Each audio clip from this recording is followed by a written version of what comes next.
تم اپنے فیصلوں کے بعد آنے والے طوفان کو بھانپ نہیں سکتے، اس لیے وہ تمہارے منصوبوں کو توڑ دیتا ہے تاکہ وہ تمہیں توڑ نہ سکے۔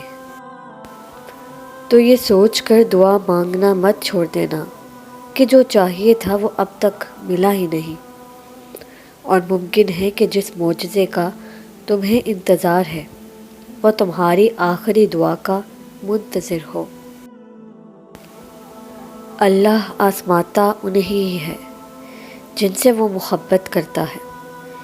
وہ تمہاری نظر میں چیزیں اس لیے ناممکن بنا دیتا ہے تاکہ تم ان کے ممکن ہونے کے لیے اسے مناؤ، کیونکہ وہ التجائیں کبھی خالی نہیں لوٹاتا۔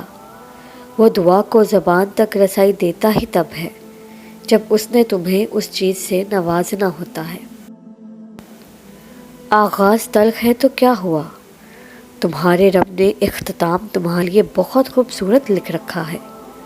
تمہارا مقدر تمہاری زندگی نہیں بناتا، تمہارا توکل تمہاری زندگی بناتا ہے۔ تمہارے پاس اب بھی کا اختیار ہے، تمہاری کہانی اب بھی ختم نہیں ہوئی۔ تمہاری توفیق ہی قبولیت کی سب سے بڑی دلیل ہے۔ تمہارا صبر گواہ ہے کہ تمہارے لیے کن فیکون لکھا جا چکا ہے، اور تمہارے صبر کا صلہ اب تمہیں مل کر رہے گا۔ وہ تمہارے حالات سے ناواقف نہیں ہے، وہ جانتا ہے کون سا دکھ تم نے آنسوں میں بہا دیا اور کون سے دکھ کو خود میں ضبط کر لیا۔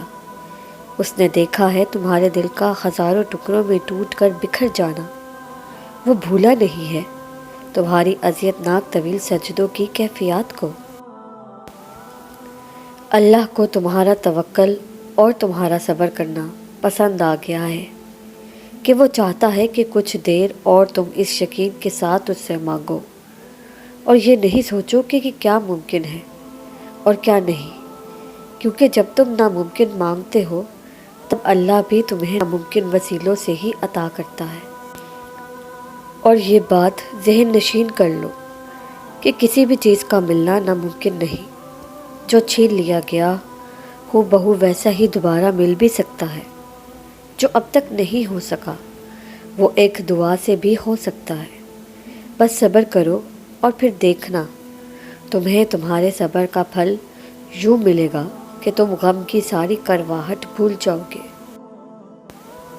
میرے پیارے دوستوں اور ویورز، اگر ایسی ویڈیو آپ کو دیکھنا پسند آئی ہو تو اس چینل کو سبسکرائب ضرور کیجیے اور بیل آئیکن کو دبانا مت بھولیے۔